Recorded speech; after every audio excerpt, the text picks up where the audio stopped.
Nag-ala LeBron James na si Bronny James gayang-gaya ang chase down block ng kanyang tatay.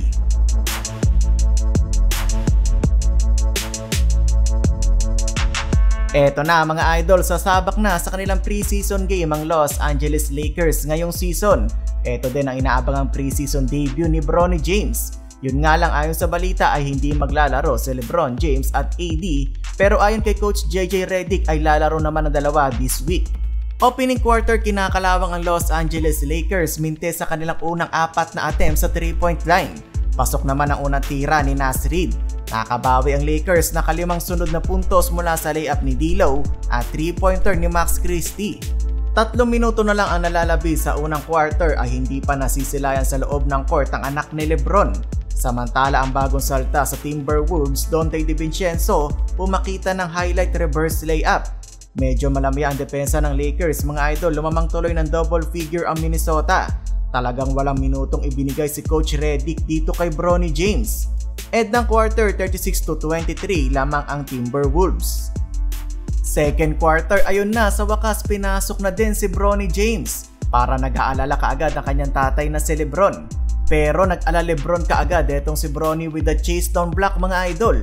Sigawan agad ang arena. Dalton Knecht naman with the cut to the basket slam dunk. Mintis ang unang subok ni Bronny James na floater mga idol.